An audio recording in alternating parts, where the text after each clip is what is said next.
Eternamente es infinito y excelso porque es Dios. Por voluntad personal se humilló a sí mismo. Y se humilló a sí mismo con un propósito: venir al encuentro del hombre y hacer posible la redención mediante la entrega personal de su vida. Se habla a menudo de libertad y se dice que somos libres. Ser libre en el concepto bíblico no es hacer lo que tú quieres, sino hacer lo que debes. De manera que el gran ejemplo de libertad, el supremo ejemplo de libertad es Cristo, el cual, siendo en forma de Dios, no estimó, no se agarró a su condición, sino que voluntariamente, en un acto de absoluta libertad, hizo lo que conforme a su propósito tenía y debía hacer: venir al encuentro de los hombres y morir por los hombres en una cruz. Eso es libertad. La libertad tiene que ver siempre con favorecer a otro. La libertad nunca exige derechos. La libertad nunca se coloca por encima de nadie. Un hombre libre es un hombre que se entrega. Cuando pasamos del estado de humillación, en donde Cristo muere en la cruz, veremos eso dentro de un momento también en los sufrimientos redentores del Señor, pasamos a la posición o al estado de exaltación, de la humillación a la exaltación. El pasaje clave de ese estado, que describe ese estado, es también Filipenses capítulo 2, versículos 9 al 11, en donde el apóstol Pablo dice que después de haber muerto recibió el nombre que es sobre todo nombre, para que en el nombre de Jesús se doble toda rodilla de los que están en el cielo y en la tierra y debajo de la tierra, y toda lengua confiese que Jesús es el Señor, para la gloria del Padre. Ahora dice el apóstol Pablo que de su humillación fue exaltado hasta lo sumo.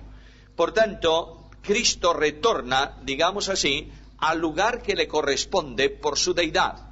Pero juntamente con la persona divina del Hijo de Dios, que nunca dejó el cielo por cuanto es infinito y está presente en el cielo y en la tierra, el glorificado Señor Jesús, la humanidad de la segunda persona de la deidad, entra en la majestad de las alturas para ser el hombre encumbrado hasta lo sumo. Indudablemente no podemos separar la humanidad de la deidad en la persona de Cristo, ¿verdad? Las dos forman parte esencial de su persona divina, una naturaleza divina y una naturaleza humana. Pero ese hombre, Jesús de Nazaret, es nuestro ejemplo para que nosotros sepamos cómo vamos a ser cuando el Señor nos reciba, nos recoja y seamos transformados a su semejanza. La referencia más impresionante de la exaltación de Cristo está en la tierra. ¿Y sabéis cuál es? Una tumba vacía. Todos los grandes religiosos del mundo tienen un sepulcro entre los hombres. Los fundadores de las antiguas religiones tienen también un lugar donde murieron y donde están. Cristo el Señor, conocemos el lugar geográfico donde murió, Jerusalén, pero no hay una tumba que contenga nada de él, porque su cuerpo transformado a la semejanza de lo que será, o para imagen de lo que es el nuestro, lo que será el nuestro, está en la presencia del Señor. Juntamente con la ascensión a los cielos está la entronización, sentado a la diestra de la majestad en las alturas, recibiendo el lugar de honor. Indudablemente, hay un pasaje complicado en el libro de Apocalipsis, una promesa del Señor a su iglesia, que dice que aquel que venza, le daré que se siente conmigo, ¿en dónde? En mi trono, como yo he vencido y me he sentado, ¿en dónde? Con mi Padre en su trono. De alguna manera, la participación de los creyentes en la naturaleza divina nos lleva a una comunión de los creyentes con el trono de Dios. No vamos a entrar en esa dimensión porque es enormemente alta, pero lo que sí es cierto es que el apóstol Pablo habla de una posición ya en la majestad de las alturas, es decir, en el lugar de la gloria, no ocupando el lugar de Dios. Entendamos esto, pero sí en comunión vinculante con la majestad de Dios, cuando dice el apóstol Pablo que juntamente con Cristo nos resucitó y asimismo nos hizo sentar, ¿dónde? en los lugares celestiales con Cristo. Lo importante, lo impresionante de la vida cristiana es la vinculación con Cristo. Nosotros somos salvos por unión vital con Cristo. La vida de Dios fluye por medio de Cristo, único mediador para cada uno de nosotros. La experiencia cotidiana de vida es en Cristo. Para mí el vivir es Cristo. La esperanza del cristiano es Cristo. Cristo es esperanza, en nosotros esperanza de gloria. Por tanto, la relación, la vinculación, la comunión con Cristo que nos hace participantes de la divina naturaleza tiene que ver de alguna manera en una expresión de relación con ese Jesús entronizado en la majestad de las alturas.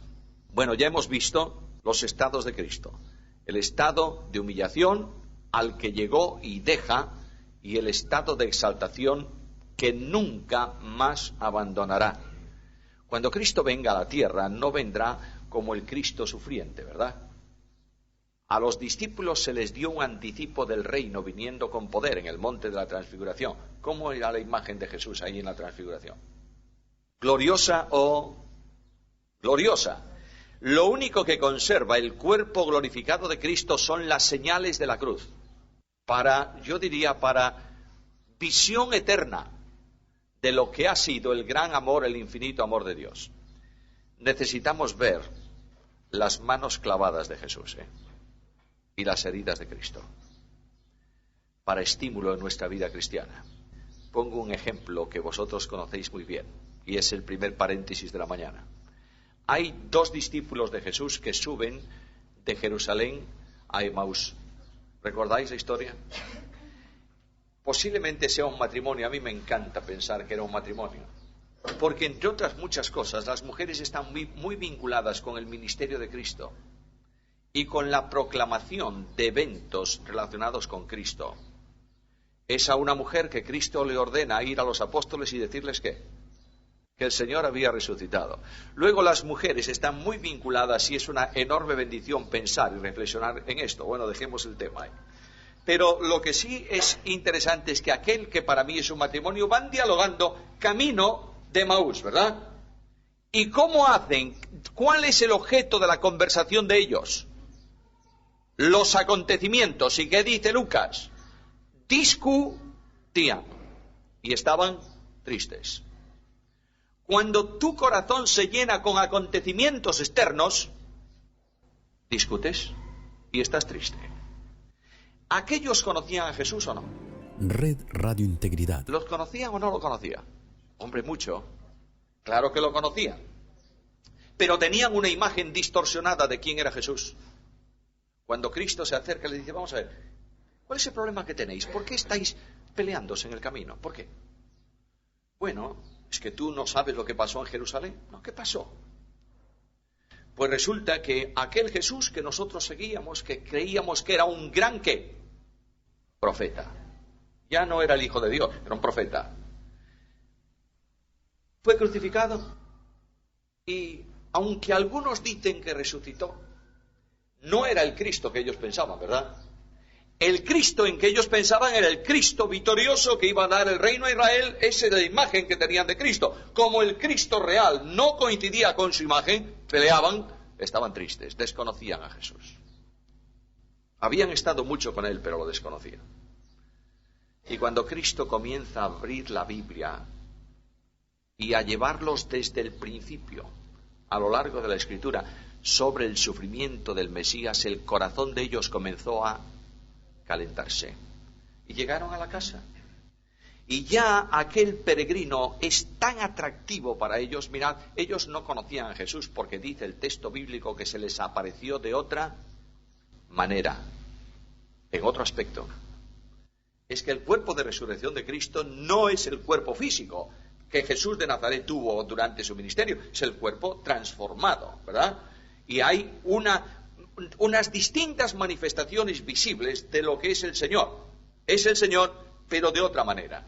Y cuando ellos sienten fluir en el corazón el calor de la Biblia, oran al Señor, porque aquello es una oración. No te vayas, quédate con nosotros.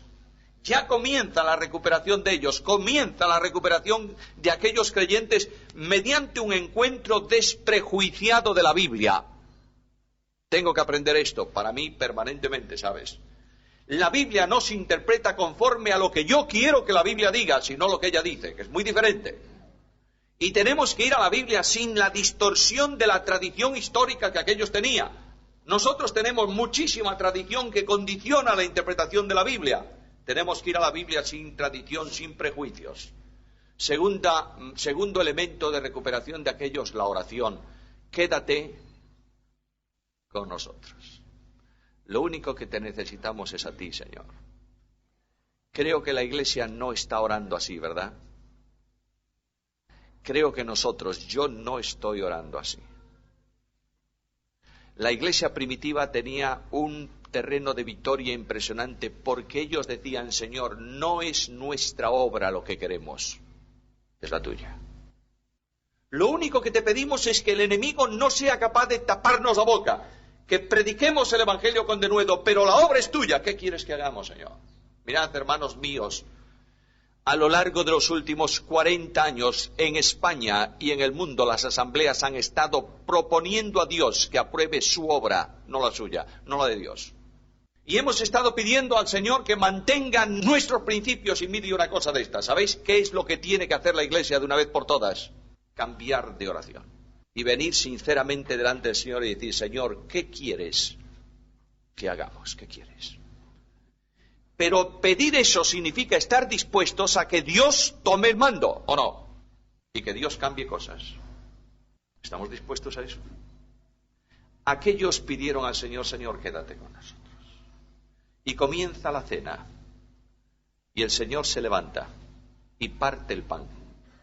Y dice el texto bíblico que entonces fueron abiertos sus ojos y le reconocieron. ¿En qué? Durante todo el camino, aquellos hombres aquel matrimonio estuvo mirando el rostro de Jesús. Cuando Él se levantó y estiró las manos para partir el pan, ¿qué fue lo que vieron ellos? Las señales. Es el Señor. Necesitamos contemplar las señales de Jesús y saber que esas huellas en sus manos y en su costado fueron abiertas por mí. Y tenemos que sentir de una vez por todas la expresión de Pablo en Gálatas 2:20, el Señor me amó a mí y se entregó a sí mismo por mí. Y cuando aquellos descubrieron a Jesús, ¿qué ocurrió? Se levantaron corriendo de la mesa, regresaron a Jerusalén discutiendo. Ya no discutía. Había un tremendo gozo en su corazón. Y vienen al encuentro de los discípulos con un mensaje positivo. Ya no era la tragedia, no murió, ya no sé qué. No. Era un mensaje positivo. El Señor vive. Y era un mensaje de comunión con sus hermanos. Queridos míos, Cristo es el gran desconocido de la vida de los cristianos y de la vida de la Iglesia. El Señor está presente aquí. El Señor está presente aquí. No es una realidad vivencial en la Iglesia de Jesucristo. ¿Es así? Es así. Yo sueño con una generación joven que abra la puerta de la Iglesia al viento del Espíritu y permita que el Espíritu de Dios sople en la Iglesia y saque para fuera definitivamente el polvo de la historia y de la tradición. Y comience a brillar dentro de la Iglesia despojada del sistema la gloria de Jesús para nuestra bendición. ¿Creéis que lo necesitamos o no? Este Cristo admirable de la Biblia tiene varias posiciones. Yo voy a saltarme esas posiciones, si no, no terminamos hoy. La posición antecedente, la posición humana, la posición mortal, en fin, todo eso más o menos lo hemos visto por encima, de modo que pasamos a la filiación de Jesucristo. Jesucristo se llama a sí mismo Hijo del Hombre, habitualmente es el título que se da, pero la Biblia llama a Jesucristo también el Hijo de Dios. Este Hijo de Dios expresa la filiación que existe entre Jesús de Nazaret, el hombre, y el seno trinitario, ya que Jesús de Nazaret, el hombre, es la naturaleza humana del Verbo eterno de Dios. El ser hijo de Dios, hijo del Padre, significa una posición de la segunda persona divina dentro del seno trinitario. La segunda persona no tiene origen. ¿Está claro? ¿Por qué? Porque es eterna. Es decir, no tiene principio. Cuando hablamos de generación en el seno de las personas divinas, estamos diciendo, expresando, que la primera persona comunica la vida a las otras dos, no por origen, sino simplemente por relación o por comunicación. Cuando hablamos de que la primera persona se relaciona con la segunda de padre a hijo, estamos hablando de una relación entre las personas divinas. ¿Está claro? Ahora, ese calificativo de hijo significa que eternamente existe como existe también el Padre, por una razón, por un principio de lógica, ya no solo de Biblia. Un padre tiene como padre la misma edad que su primer hijo. Un padre, como padre, tiene la misma edad de padre que su primer hijo de vida. Porque antes no hubo padre, antes no era padre. Luego, ¿cuántos años tengo yo de padre? Bueno, que no me oiga mi mujer. Los mismos años que mi hija mayor. No más, ni uno más. Si el Padre es Padre eterno, ¿qué significa? Que ha tenido un Hijo eterno. Sin principio. Ya no necesitamos investigar nada más. Simplemente la lógica nos lo dice así. Ahora, Jesucristo el Señor se llama también Hijo del Hombre y tiene que ver con una vinculación con la humanidad. Notad que el evangelista Lucas está vinculando a Cristo con nuestro primer padre, que se llamaba Adán. Hijo de Adán. De manera que viene la relación la vinculación con la humanidad, viene para Cristo exactamente igual que para nosotros. El origen de la humanidad es un origen común. Otro paréntesis aquí, por favor. Cuando Dios creó al hombre, en el capítulo 1 de Génesis, dice que creó a un hombre, se llamaba Adán, y varón y hembra los creó. No en el varón había los dos sexos, No sé si me estáis siguiendo, entendiendo. Hay una teoría extraña que entró dentro del ámbito evangélico que no es verdad y que se tomó de un sacerdote jesuita francés, Teilhard de Chardin, que coordinase de alguna manera la teoría de la evolución con la fe cristiana. ¿Por qué? Porque cuando comenzó el tema de evolución serio hace unos cuantos años, dijo, mira que si esto es verdad nos van a poner buenos a nosotros. Además, de modo que vamos a correr delante. Y Teilhard de Chardin ideó un sistema curioso de la posición alfa y la posición omega. El alfa y el omega, el principio y el fin. Y dice que Dios es una persona colectiva, porque el nombre de Dios es un plural, Elohim, uno en donde hay varios. Esto es una herejía. Dios no es una persona colectiva. Dios es un ser que existe en tres personas. ¿Está claro o no? No es una persona colectiva Dios, Cada una de las personas divinas funcionan individualmente, no independientemente, por cuanto tienen vida y esencia común. Pero es un ser en tres personas. Y este Teilhard de Chardin dijo, y en Adán, el primer elemento de la especie estaba el hombre y la mujer. No, señor. Dios estableció que la humanidad fuese un varón, se iniciase en un varón y en una mujer. Y Dios comenzó la creación de la humanidad por el varón. Luego tomó del varón la mujer. No porque hubiese dos elementos que se separan en el tiempo, sino porque la carne de la humanidad es una sola. Dios creó la carne humana, es decir, la humanidad la creó comenzando por el varón. No podía crear otra distinta, era la misma, para que hubiese comunión absoluta y vinculación real en esa creación, ¿entendéis? Luego, cuando leáis por ahí que el hombre al principio era una persona colectiva que se desdobló, no es verdad, esto es una herejía. El hombre nunca fue una persona colectiva, el hombre fue un varón y una hembra. Y Dios comenzó por un varón, la creación, y luego creó la hembra. Bueno, hecho el paréntesis, la vinculación de Cristo con la humanidad es esta, ¿verdad? Es carne de nuestra carne. ¿Entendéis esto? Lo voy a decir de una forma muy, muy fácil. Para dialogar Dios con los hombres, vino para dar el discurso de amor mediante la persona de un hombre. Dios habló su discurso divino en garganta humana, y Dios abrazó a los hombres con brazos de hombre, y Dios se hizo hombre para morir por los hombres. Ahora, cuando vemos esto, llegamos a una conclusión admirable. ¿Dios se aproximó al hombre? ¿Sí o no? Sí. algo más. No solo se aproximó, se aproximó. Se hizo prójimo. Nuestro compañero de aventura en la vida, el que sufrió como nosotros y lloró como nosotros. No vino a cerca de nosotros para contemplarnos como el pastor puede contemplar a una oveja que se le rompió una pata. Vino y se metió en medio de nosotros y se hizo como nosotros. Salvo, por supuesto, el pecado, ¿verdad? ¿Vosotros pensáis que ha habido una manifestación mayor de amor que esta? Que el Eterno haya venido al encuentro del hombre, de su criatura, y se dejase golpear por ella. Hay cosas que escapan de nuestra comprensión. La criatura puso la mano en la cara del Creador. Y cuando Pedro habla de lo que ocurrió en Jerusalén, inspirado por el Espíritu Santo, dice al pueblo de Israel: vosotros matasteis ¿a quién? Al autor de la vida. Notad lo que dice, es muy serio. ¿Quién es el autor de la vida?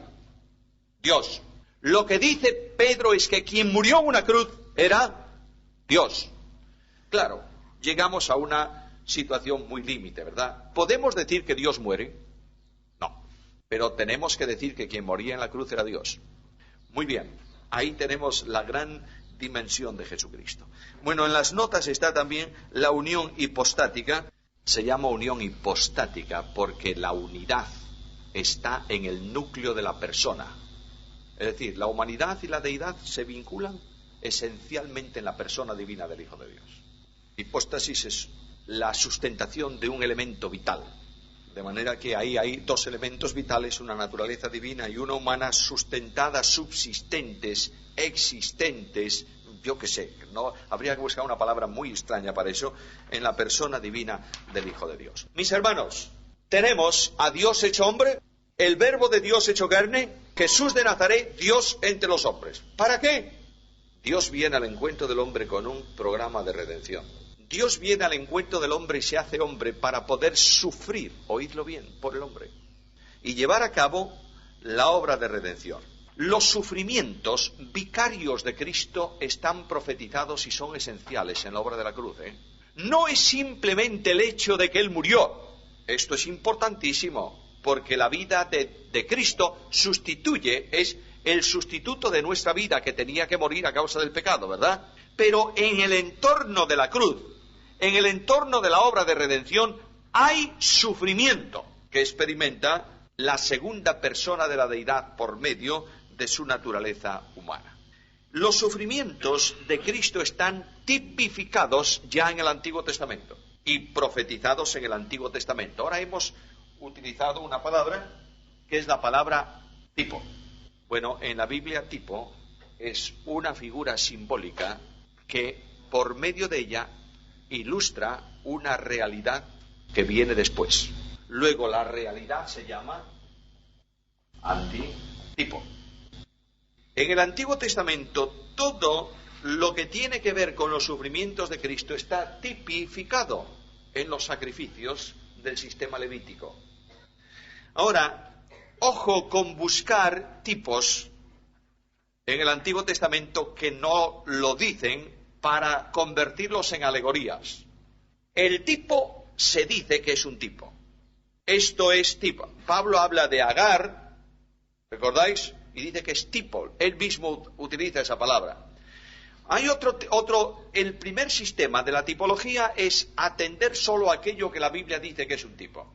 Y buscar, por supuesto, el significado posterior en la persona de Jesucristo o en lo que tipifica. Luego hay un segundo nivel que, sin decir es un tipo, ilustra profundamente esa realidad. Voy a poneros un ejemplo. Los muebles del tabernáculo son todos ellos tipo o figura de Cristo, porque todos ellos tienen dos componentes, salvo el altar del sacrificio: oro y madera, humanidad y deidad. Luego, no dice específicamente que son tipo, ¿verdad que no? No, pero indudablemente el simbolismo lo está manifestando. Ahora, a veces nosotros, los hombres, buscamos un tipo donde no hay tipo. Y lo que hacemos es alegorizar. Si queréis una alegoría tipológica, yo diría sorprendente, os invito a que busquéis un libro de Agustín de Hipona, que fue un tremendo teólogo y un hombre. ¿Quién leyó las obras de Agustín de Hipona? Bueno, hay uno que los ha leído. Bueno, hay una obra de Agustín de Hipona fabulosísima, yo la recomiendo vehementemente, que son Doctrinas de la Gracia, de Agustín de Hipona, leedlas. Hay, en cambio, otro libro que es interesante, pero que abre para Agustín la puerta de la alegoría, y es un libro que se llama Civitas Dei, la ciudad de Dios.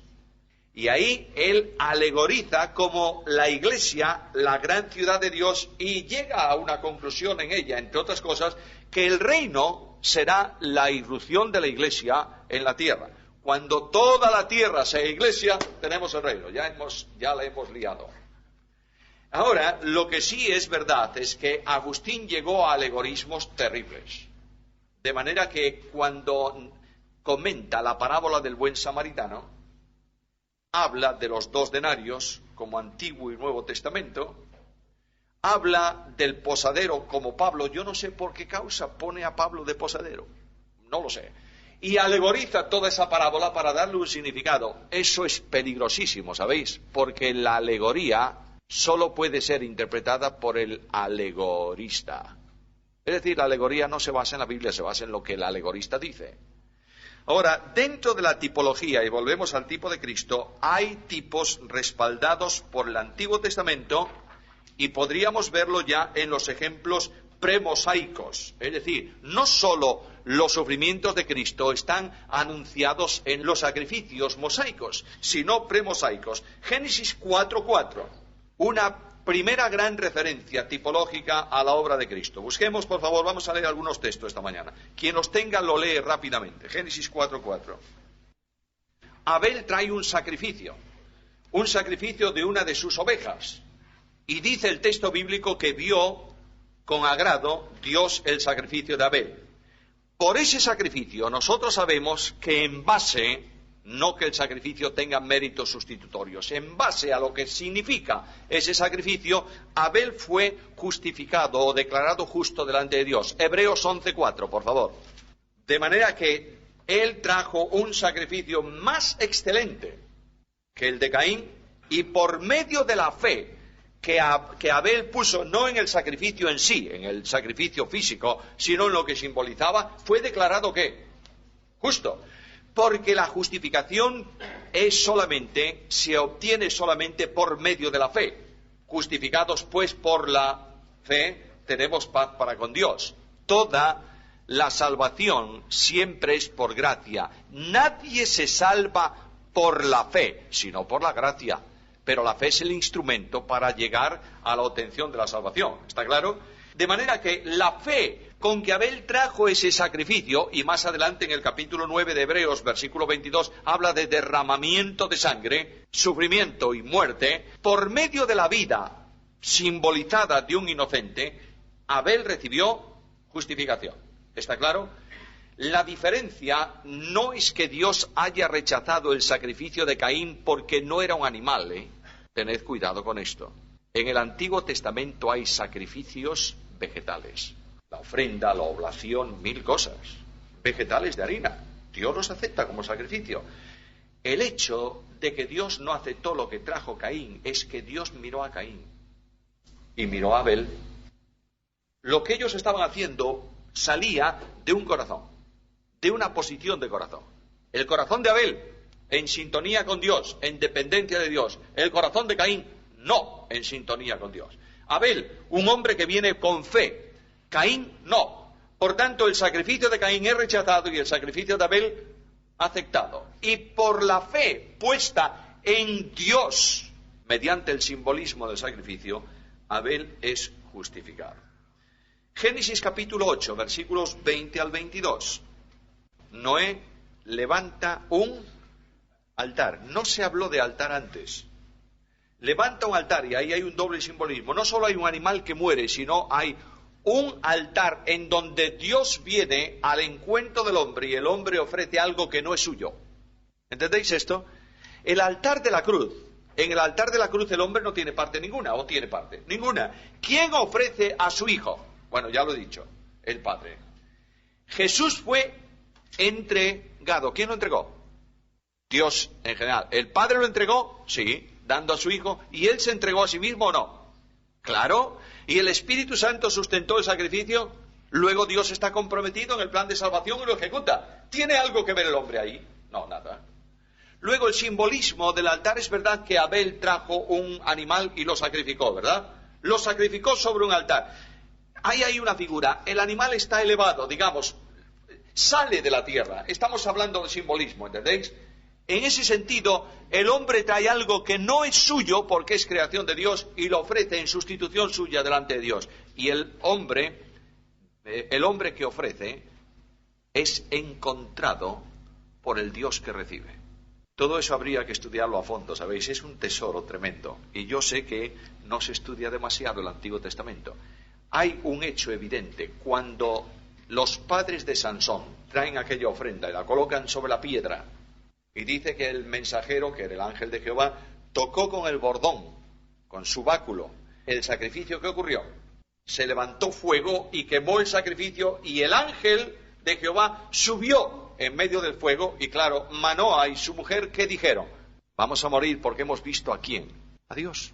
Luego hay todo un simbolismo de entrega, de recepción. Mirad, hay un versículo clave en el Evangelio que dice Jesús: yo soy el camino, la verdad y la vida. ¿Cómo entiendes eso? A ver, una persona que me diga qué entiende él por ese versículo, o ella.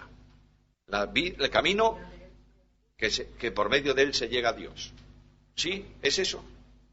¿Solo? Siempre nos falta una parte. El yo soy el camino es un camino de ida y vuelta. Es el camino por el que Dios viene a los hombres y es el camino por el que los hombres van a Dios. Yo soy el camino en el cual Dios desciende desde el cielo en toda su justicia al encuentro del pecador. Y yo soy el camino de regreso del pecador a Dios. Luego, cuando introduce al primogénito en el mundo, está introduciendo un camino nuevo, ¿verdad? Dios viene a nuestro encuentro. Ahora, hemos visto, hay muchos más, pero hemos visto dos ejemplos de tipos premosaicos. Ahora veamos algún ejemplo de tipo mosaico. Éxodo capítulo 12, versículos 7 al 9. Ahí está hablándose de un sacrificio. Tenían que matar un cordero. No era posible ir al rebaño y cogerlo ya. Tenía que estar durante un tiempo reservado, aislado del resto. No podía tener mancha, tenía que ser un animal sin defecto y luego había de ser sacrificado. Y la sangre de ese animal era puesto sobre el dintel de la puerta y sobre los postes de la puerta. Y en razón de esa sangre, el ángel destructor no entraría en ese lugar. Estaban bajo la protección de la sangre. Cuando vamos a Romanos capítulo 8, versículo 1, ¿qué dice? Ahora pues no hay ninguna condenación. Y cuando vamos a Romanos capítulo 5, versículo 1, ¿qué dice? Justificados por la fe tenemos paz para con Dios. Ya no nos afecta a nosotros. Ahora, ¿hay alguna cosa más ahí en ese sacrificio? Ese ejemplo es que tenía que ser inmolado. El sacrificio era propiciatorio porque propiciaba la ira divina que había establecido la muerte de ¿cuántos primogénitos? De todos, incluyendo los animales. Bueno, y además debía participarse de él como alimento. El Cordero de Dios, además de ser nuestro sustituto, es el pan de vida. ¿Sí o no? Yo soy el pan de vida que descendí del cielo y que doy vida a todo hombre. Luego venimos al Levítico, al libro de Levítico, con todas las ofrendas levíticas, las ofrendas de olor grato. Específicamente hay una que a mí me emociona mucho, que es la ofrenda no participativa. Vosotros sabéis que por las ofrendas que se traían, participaba una parte de la ofrenda del animal, era para el sacerdote, ¿verdad? Se lo llevaba para su casa para comer. A veces en otros sacrificios comía el sacerdote un poco y el hombre otro poco, el que lo traía. Todo lo que tiene que ver de comunión, etcétera, etcétera, etcétera. Pero hay un sacrificio que nadie participaba en él. El sacrificio de holocausto. Era algo puesto en la presencia de Dios como adoración, pero también tiene el simbolismo de sustitución o de expiación por el pecado. Cristo fue una ofrenda quemada totalmente o no, para la gloria de Dios. Nadie me quita la vida, yo la pongo de mí mismo, tengo poder para ponerla y tengo poder para volverla a tomar. ¿Qué más? Este mandamiento recibí de mi Padre. Luego la obra de Cristo, notad por favor cómo Jesús la toma desde su humanidad como un mandamiento. ¿Por qué? Porque es una decisión de Dios en el plan de redención. Y cuando vamos al capítulo primero de la carta, capítulo 1, de la primera carta de Pedro, versículos 18 al 20, dice el apóstol Pedro, que habéis sido rescatados de vuestra vana manera de vivir, la cual recibisteis de vuestros padres, no con cosas corruptibles como oro o plata, sino con la sangre preciosa de Cristo, como de un cordero sin mancha y sin contaminación. Apartado, preparado desde antes de la fundación del mundo. Luego el plan de redención se generó en las entrañas de Dios antes de la fundación del mundo. Otro sacrificio muy curioso era el de las avecillas, las 2 avecillas. Está en el libro de Levítico, capítulo 14, versículo 7. Una avecilla se traía especialmente en el sacrificio del pobre. Cuando un pobre no tenía, una familia no tenía para traer un cordero, por ejemplo, del nacimiento de un hijo, el primogénito, había que llevar un sacrificio de un animal al templo, pero había gente muy pobre, entonces Dios permitía que trajesen un par de tórtolas o 2 palominos. Sabéis que son las tórtolas, ¿verdad? Palomas salvajes, que están por ahí. Luego el hombre, la mujer, la persona, no tenía mucho que buscar. Se iba, en aquel tiempo que no había tanta contaminación y tanto depredador, podía encontrarse rápidamente un par de tórtolas. Las llevaba al templo. Una avecilla era degollada y la sangre puesta en una jofaina. Y la otra avecilla se empapaba en la sangre y se soltaba. Todo el simbolismo de la muerte y la resurrección de Cristo. Da su vida, pero resucita. Y Pablo dice que resucita, Romanos capítulo 5, versículo 21, el cual fue entregado por nuestras transgresiones y resucitado para nuestra justificación. Si Cristo no hubiera resucitado, no había justificación, porque no estaba el elemento vital que comunica la vida nueva por la fe. Si no estaba Cristo resucitado, no hay mediador entre Dios y los hombres. Jesucristo, hombre.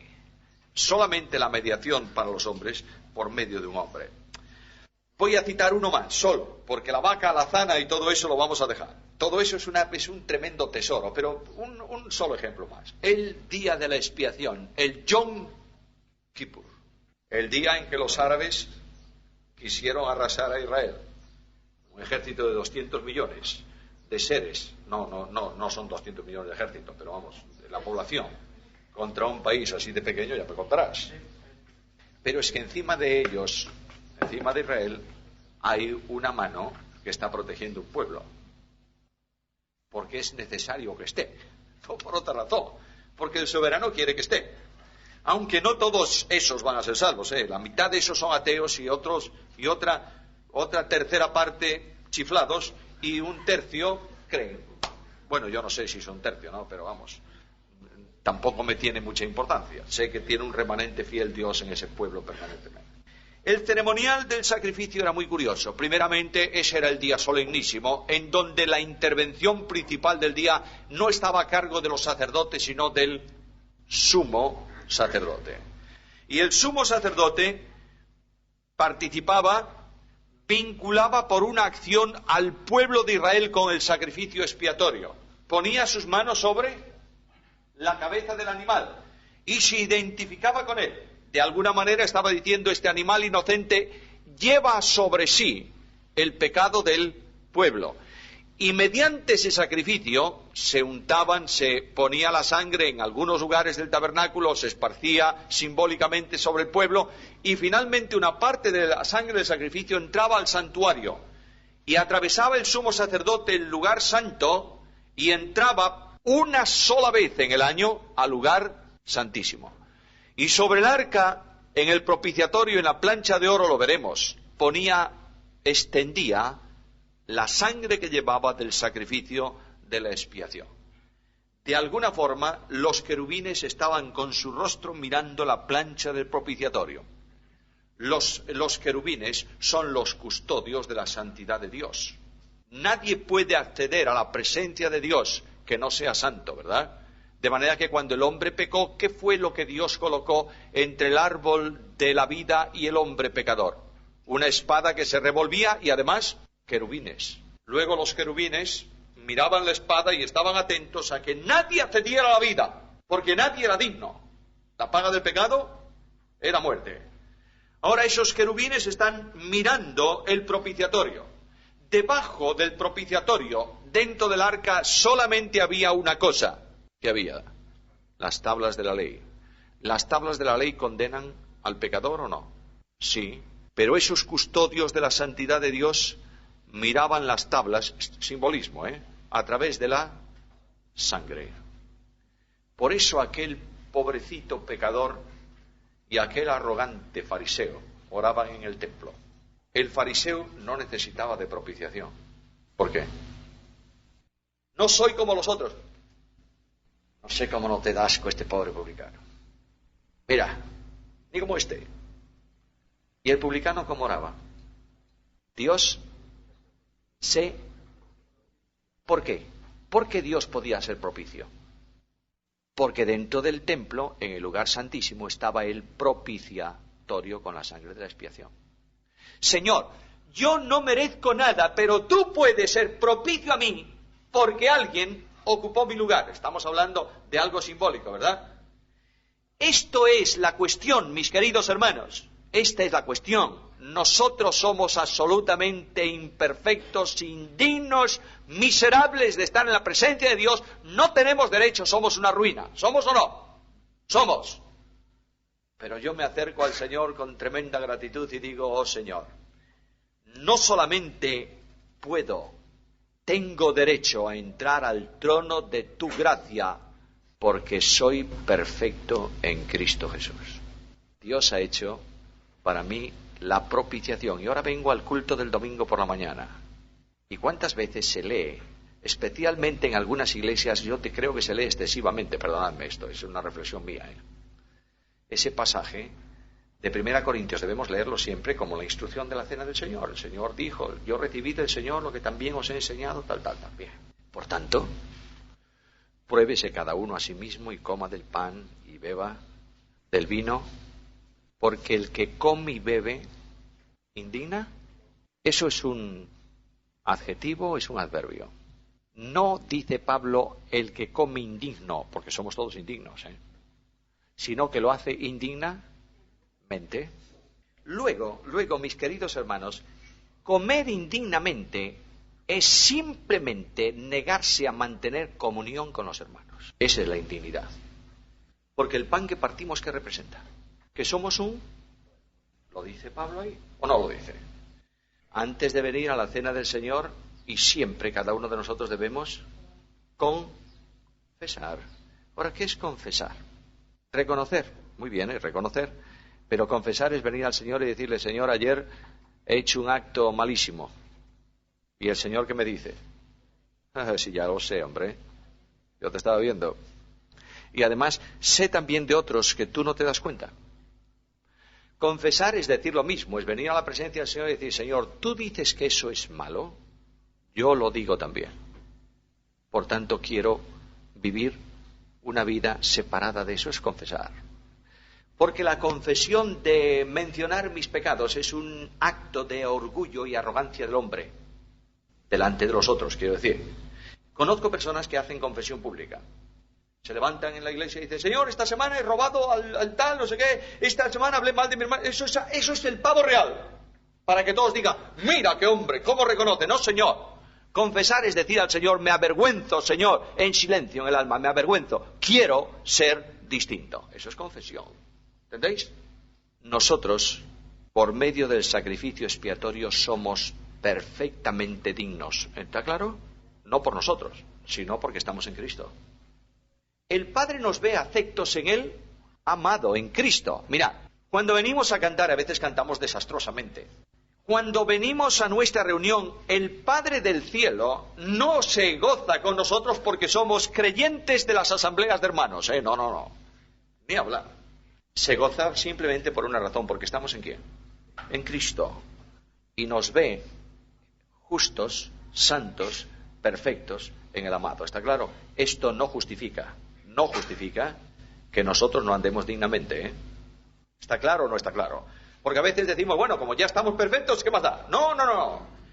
El que practica el pecado debe preguntarse si es salvo, Porque Juan lo dice con mucha claridad. Todo aquel que practica el pecado no le ha visto ni le ha conocido. ¡Ojo!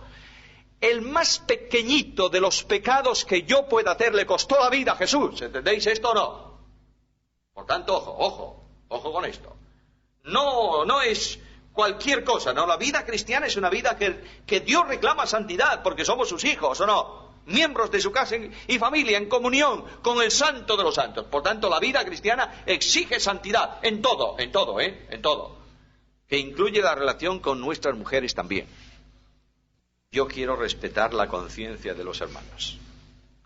Pero no hay ninguna razón para que un creyente no participe siempre de la cena del Señor.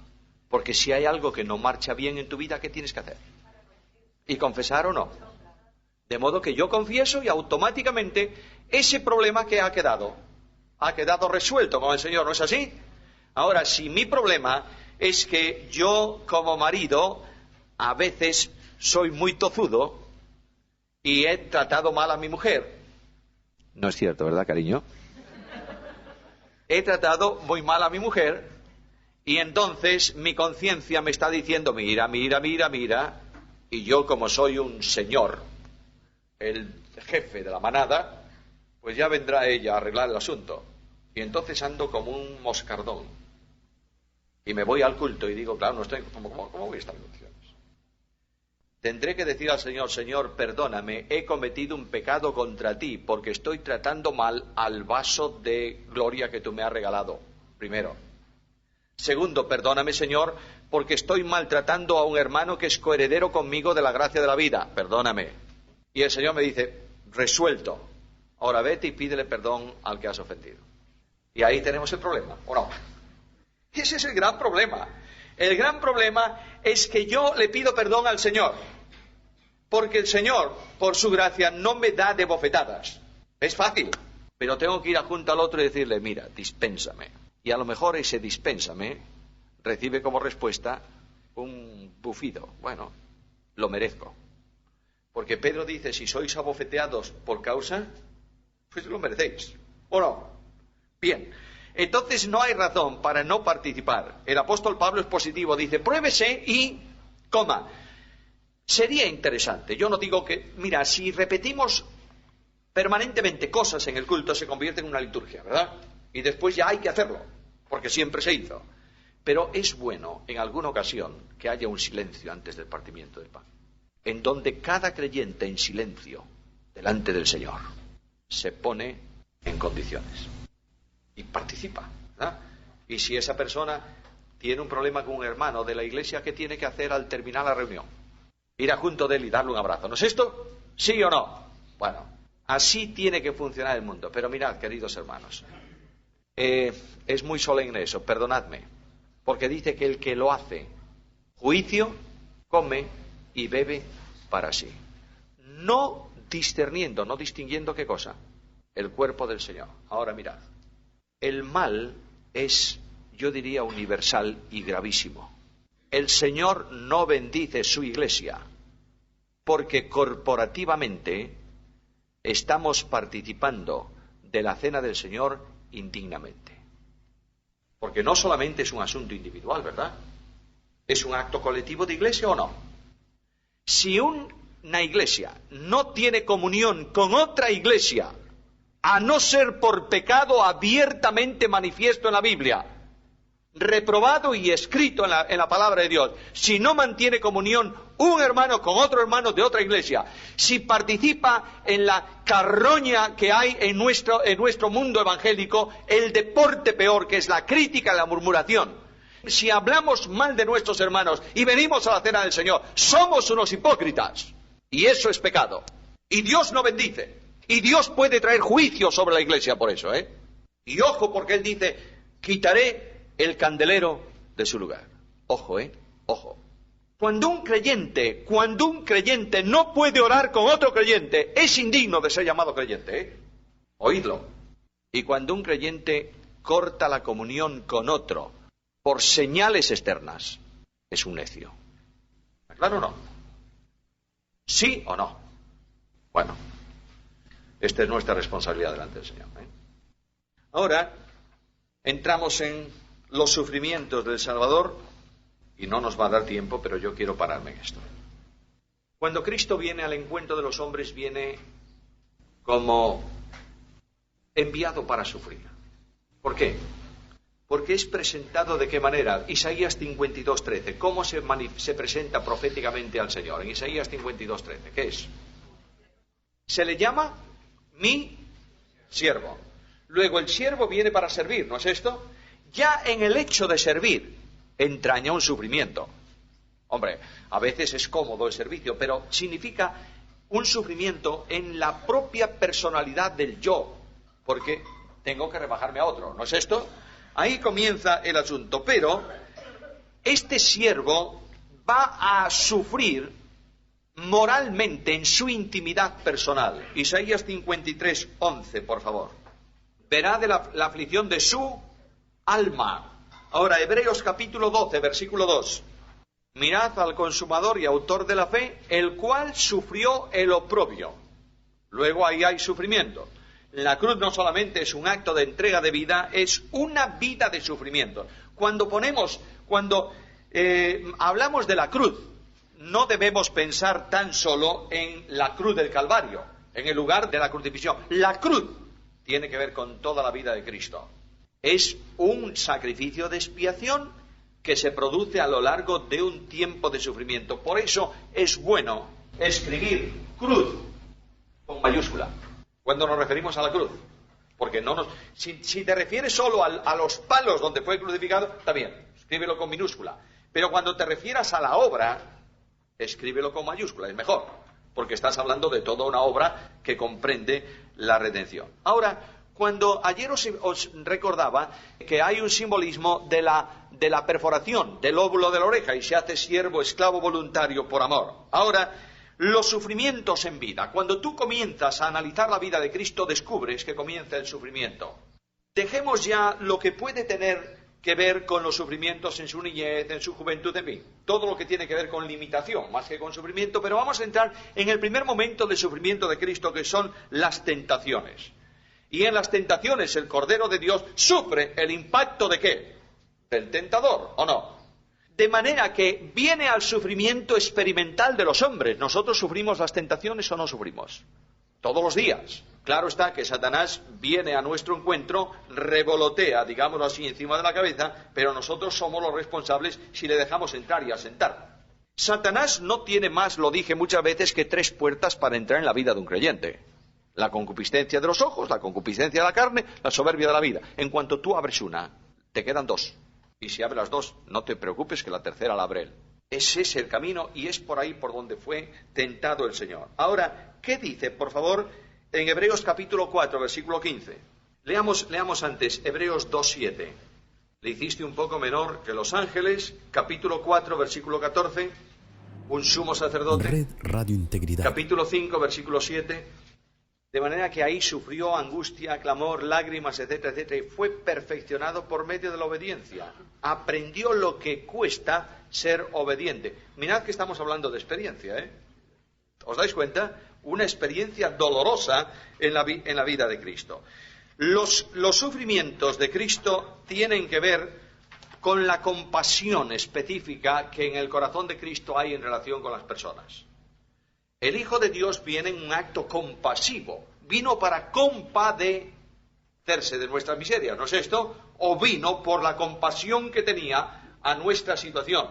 Luego, en el corazón de Cristo hay permanentemente un sufrimiento por la situación del hombre. Por ejemplo, el Señor ve una enorme multitud un día, 5.000 personas una vez, 4.000 otra vez, y le dice a los discípulos, mira, esa multitud para mí es como ovejas que no tienen pastor. Ahí está el Señor viendo el sufrimiento de las gentes. Cristo llora conmovido al ver como dos hermanas lloran la muerte ¿de quién? De su hermano. Compasión. La sensibilidad de Cristo es tremenda. ¿Sabéis por qué? Porque no tiene pecado. El pecado endurece los sentimientos del hombre, ¿o no? De manera que en la medida en que una persona pierde el grado de control del espíritu, la espiritualidad, puede llegar a ser insensible al sufrimiento de los demás. Y comienza a amarse a sí mismo más que amarse a los otros. Porque amor, hermanos, es eliminar el yo y sustituirlo por el tú. Eso es muy difícil, ¿o no? Cristo renunció a sus derechos para asumir tus responsabilidades. Tremendo. Ese es el amor. El amor consiste en esto, dice Juan, no en que nosotros hayamos amado y entonces me corresponde, no. Es que Él nos amó cuando nosotros no queríamos amarlo a Él. ¿Está claro o no está claro?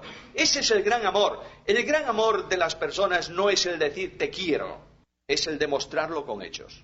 Hermanos, no amemos de palabras, sino de hecho y en verdad. Ahora, los sufrimientos también de Cristo son sufrimientos de presciencia. Es decir, el Señor conoce anticipadamente la cruz. Una de las cosas que la humanidad de Cristo tiene claro por comunicación de la persona divina es la cruz. Lo dice una y otra vez, el Hijo del Hombre va a ser entregado en manos de pecadores, le van a tomar, le van a crucificar. ¿Lo dice el Señor o no? Y cuando Cristo habla del buen pastor dice, nadie me quita la vida, yo la pongo de mí mismo. Por tanto, los sufrimientos están permanentemente aleteando, digamos así, en torno a la persona del Señor Jesús. Pero hay un sufrimiento vital, capital. Yo diría más intenso que el de la cruz. En la cruz hay un tremendo sufrimiento físico, sin duda. Pero el sufrimiento moral más intenso está en Getsemaní. Creo, mis queridos hermanos, que Getsemaní es el gran desconocido para los cristianos, ¿verdad? Pasamos por encima de él y tal. Getsemaní es la antesala de la cruz. Por tanto, tenemos que pensar en Getsemaní.